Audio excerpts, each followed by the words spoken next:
वर्णव्यवस्थेला छेद देत लिंगायत धर्माची स्थापना करणारे महात्मा संत बसवेश्वर महाराज,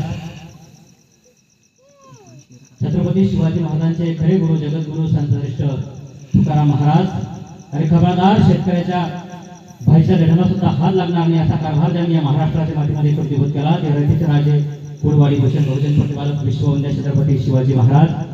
वयाच्या 9व्या वर्षी 16 भाषेचे जाणकार, वयाच्या 14व्या वर्षी त्यांनी 4 ग्रंथ निर्माण केले, वयाच्या 17व्या वर्षी त्यांनी राजकारणात प्रवेश केला आणि वयाच्या 32व्या वर्षी त्यांनी या देशाकरता बलिदान दिलं।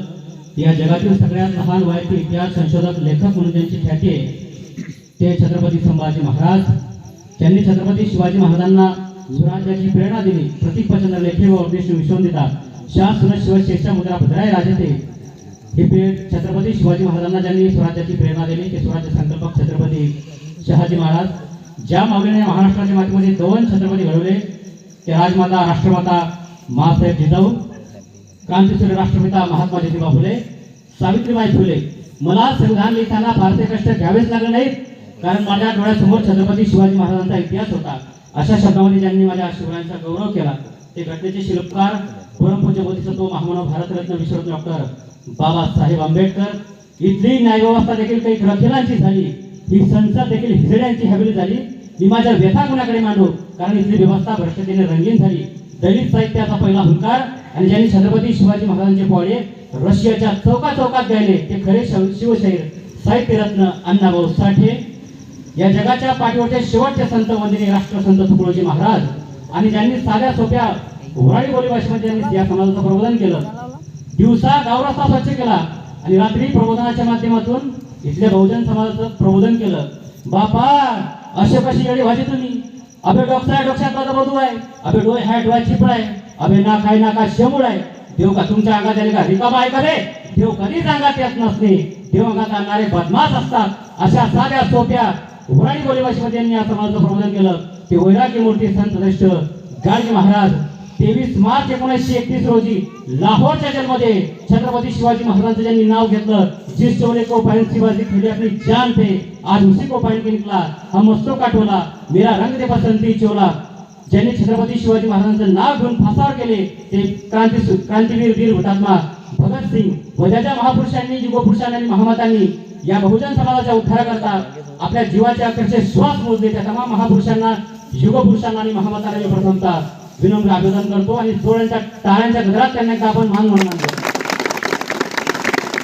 सन्माननीय विचारमंच, या विचारमंचावरती उपस्थित असणारे सर्व महानुभाव व गावकरी मंडळी तसेच ज्यांनी या कार्यक्रमासाठी अत्यंत तळमळ घेतली ते महेशजी उगले, ज्यांच्या एका शब्दावर मी तुमच्या गावात आलो ते आदरणीय महेशजी उगले हे सातत्याने महिनाभरापासून माझ्या संपर्कात होते आणि दादांची फार तळमळ होती की दादा तुम्ही यावंच आणि आमच्या गावामध्ये प्रबोधनाचा कार्यक्रम या परिवर्तनाच्या विचारांचा कार्यक्रम झाला पाहिजे, विचारांचा जागर झाला पाहिजे।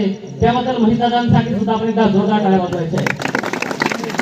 छत्रपती अमरदादा उगले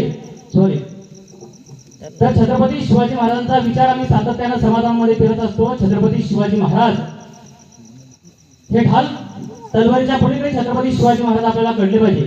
तुम्हाला जर छत्रपती शिवाजी महाराज जर समजून घ्यायचे असतील तर त्याकडून तुम्हाला राष्ट्रमाता मासाहेब जिजाऊ समजून घेणं फार गरजेचं आहे। कारण राष्ट्रमाता मासाहेब जिजाऊ समजल्याशिवाय तुम्हाला छत्रपती शिवाजी महाराज नाही समजणार। कारण राष्ट्रमाता मासाहेब जिजाऊंचा जो त्याग होता, राष्ट्रमाता मासाहेब जिजाऊंचं जे समर्पण होतं त्या समर्पणातून छत्रपती शिवाजी महाराज घडलेले आहेत आणि छत्रपती शिवाजी महाराज या सहिनीच्या पोटी छत्रपती शिवाजी महाराजांचा जन्म झालेला आहे। मित्रांनो, जंगलामध्ये फार मोठा असा एका नदीचा ओढा वाहत असतो, एक प्रचंड मोठा असा नाला वाहत असतो आणि त्या नाल्याच्या काठावरती एक सिंह उभा असतो, एक सिंह असते आणि काही बछडे असतात। पहिल्यांदा सिंह झडप मारते, नंतर सिंह झडप मारतो, नंतर एक एक बछडा झडप मारायला सुरुवात करतो। पहिला बछडा झडप मारतो त्याला सिंह उचलते, दुसरा बछडा झडप मारतो त्याला सिंह उचलते, तिसरा बछडा झडप मारतो त्याला सिंह उचलते, चौथा बछडा जो झडप मारायला जातो परंतु त्याला कुदता येत नाही, त्याला उडी मारता येत नाही, तो पहिला प्रयत्न करतो पुन्हा पडतो, दुसरा प्रयत्न करतो पुन्हा पडतो, परंतु ज्या काठावर असणारी सिंहीण पुन्हा एक झडप मारून या काठावर येते आणि त्या बछड्याच्या नरड्याचा घोट घेते आणि त्याला सांगते, अरे सिंहाच्या पोटी जन्माला आलास आणि कुत्र्यासारखा जर जगत असेल तर तुला जगण्याचा अधिकार नाही. आणि त्या सहिनीच्या कर्तृत्वाचा सोहळा आपण इथं आयोजित केलाय.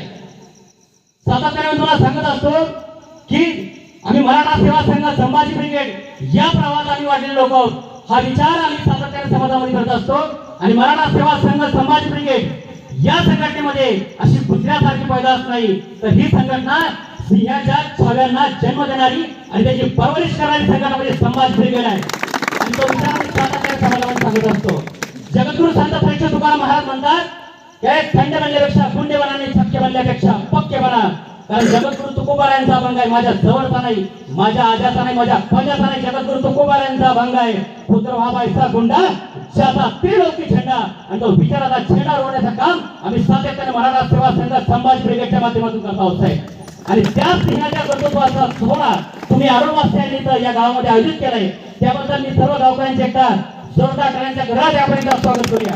सर्व आयोजकांसाठी आपण जोरदार टाळ्या द्या. मी तुम्हाला सातत्याने सांगत असतो की तुम्हाला छत्रपती शिवाजी महाराजांचा सन्मान घ्यायचा असेल तर त्यामध्ये तुम्हाला राष्ट्रमाता मासाहेब जिजाऊ आमची आई हे सिंहीण, या सिंहिणीचं कर्तृत्व तुम्हाला समजून घेणं फार गरजेचं आहे. कारण राष्ट्रमाता मासाहेब जिजाऊचं जर तुम्ही आयुष्य पाहिलं, एकंदरीत जर आयुष्य पाहिलं तर राष्ट्रमाता मासाहेब जिजाऊचा जन्म कुठे झाला? विदर्भात झाला. तुम्ही बोलत झाला कुठं झाला जन्म राष्ट्रमाता जिजाऊ? सांगा बरं का कुठं झाला? सिंदखेड राजा. मासाहेब जिजाऊचा जन्म झाला सिंदखेड राजा म्हणजे विदर्भात. मासाहेब जिजाऊंचं लग्न झालं मराठवाड्यामध्ये. आणि मासाहेब जिजाऊंनी शेवटचा श्वास घेतला तो तळकोकणामध्ये. म्हणजे एकंदरीत तुम्ही जर आयुष्य पाहिलं तर राष्ट्रमाता मासाहेब जिजाऊंचं जर तुम्ही आयुष्य पाहिलं तर संपूर्ण महाराष्ट्रभर मासाहेब जिजाऊंनी एक वलय निर्माण करून ठेवलं होतं विचारांचं. राष्ट्रमाता मासाहेब जिजाऊंच्या जन्मानंतर राजे रोखजाव जाधव यांनी हत्तीवरून साखर वाटली. हत्तीवरून त्या भागामध्ये मेवनार राजा असेल, देऊळगाव राजा असेल, सिंदखेड राजा असेल, सर्व गावांना लखुजीराव जाधवांनी गावबंद दिली होती. आणि त्यानंतर जिजाऊंचा विवाह शहाजी राजांशी ठरला होता. आता शहाजी राजे त्या काळामध्ये 70,000 पंचाहजारी मनसबदार होते, तर लखुजीराव जाधव हे 50,000 मनसबदार होते. म्हणजे साधा एकदम तुम्हाला साध्या भाषेत सांगतो की शहाजी राजांना 5,000 रुपये पगार होता, तर लखुजीराव जाधवांना किती पगार होता? 7,000 रुपये पगार होता. मला सांगा आज असा विवाह करेल का कोणी? मला सांगा तुम्ही. तर लखुजीराव जाधवांनी शहाजी राजांची कर्तबगारी पाहिली. काय पाहिली? शहाजी राजांची कर्तबगारी पाहिली. आणि शहाजी राजांशी जिजाऊंचं लग्न लागलं. त्यानंतर शहाजी राजे आणि जिजाऊ यांच्यापुढे छत्रपती शिवाजी महाराजांचा जन्म झाला. 19 फेब्रुवारी 1630 या जगाच्या इतिहासातला सर्वात पराक्रमी दिवस उजाडला. आता राष्ट्रमाता मासाहेब जिजाऊंच्या आणि मासाहेब जिजाऊंनी काय पाहिलं आयुष्यामध्ये? किती मृत्यू पाहिले? वडिलांचा मृत्यू पाहिला, भावांची हत्या पाहिली, भाच्यांची हत्या पाहिली. किती मृत्यू पाहिले? किती मृत्यू राष्ट्रमाता मासाहेब जिजाऊंनी पाहिले का? मला विचारा. हा विचार करत तर राष्ट्रमाता मासाहेब जिजाऊ शिवनेरीची वाट चालताय. पोटात गर्भ घेऊन राष्ट्रमाता मासाहेब जिजाऊ शिवनेरी किल्ला चालताय. किती दुःख साठवलं मासाहेब जिजाऊंनी, किती कर्मकांड. राष्ट्रमाता मासाहेब जिजाऊंचं जर तुम्ही आयुष्य पाहिलं तर राष्ट्रमाता मासाहेब जिजाऊंनी आपल्या आयुष्यामध्ये किती दुःख पचवले, किती दुःख झेलले मासाहेब जिजाऊंनी. आणि 19 फेब्रुवारी 1630 या जगाच्या इतिहासातला सर्वात पराक्रमी दिवस उजाडला. आणि तो दिवस म्हणजे 19 फेब्रुवारी 1630 छत्रपती शिवाजी महाराजांचा जन्म झाला. आता छत्रपती शिवाजी महाराजांचं नाव राष्ट्रमाता मासाहेब जिजाऊंनी शिवाजीच नाव ठेवलं. मला सांगा बरं.